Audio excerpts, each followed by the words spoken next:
Hi everybody. Welcome back. I guess I've been gone for a couple of years. I don't know if nobody's watching it, but it's okay. But today is a very special day. Today is July 1st, 2025. The market just closed a couple hours ago, and well, 5 years ago exactly, almost exactly to the date, I started investing, and I just wanted to share my journey because it's been 5 years, and I can't believe it's been 5 years and I've reached a goal that I didn't think was gonna happen for another 2, 3 years, if I'm being honest. But it took me almost exactly 5 years to go from $0 net worth to $100,000 net worth, and I think that's incredible. And I just wanted to share like a little bit of my journey, if I'm being honest. Um, I'm not gonna go exactly into like my portfolio breakdown, but I can go over that in another video.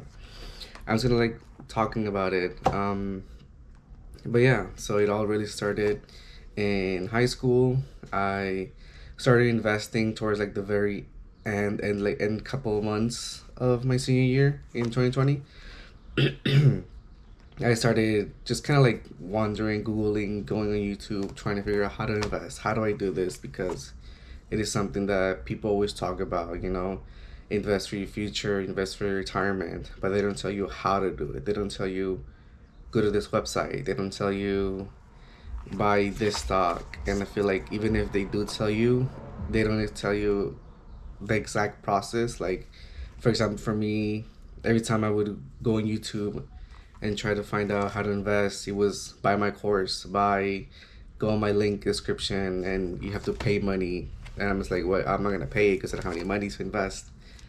Um, but yeah, so just going on YouTube, figure it out, and then yeah, and then I learned what a Roth IRA is, and I was okay. I can do that. That account fits me. You invest after tax dollars, you grows tax free, and you take it out retired after when you're retired.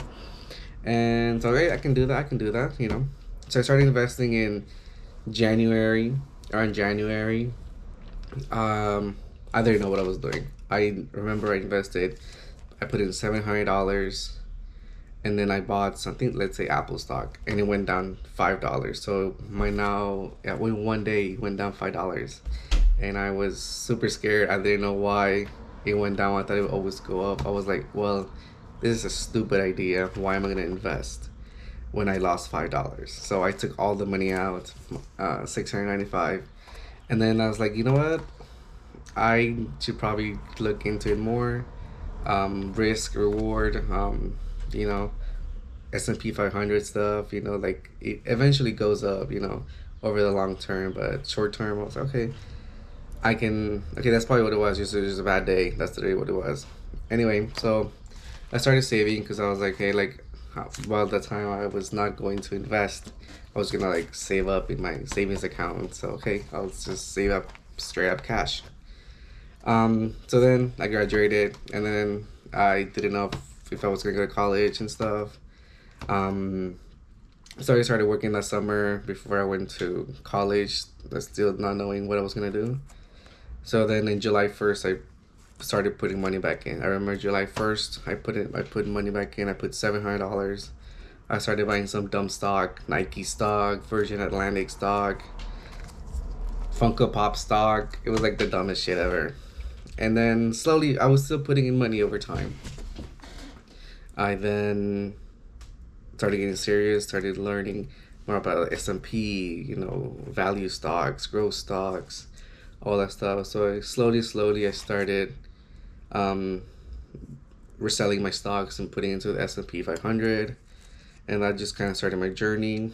Fast forward a year later, in June 2021, um, the whole GameStop AMC thing was going on, and I had $10,000 in 1 year. I had $10,000 saving up. I used my Pell Grant, all that stuff. I was like, you know what? I don't need this money. I kind of have everything I need with all the gifts, laptop, and all that stuff. So in 1 year, I had $10,000, and I made $3,000 from AMC, which was my biggest gain at the time because it was like almost it was the most amount of memory I've ever made. In January 2022, about 6 months later, between that time I had dropped out of college, I didn't know what I was gonna do, and I was taking like a little gap year. But in January 2022, I started my job at Starbucks where I work right now, and that's where I got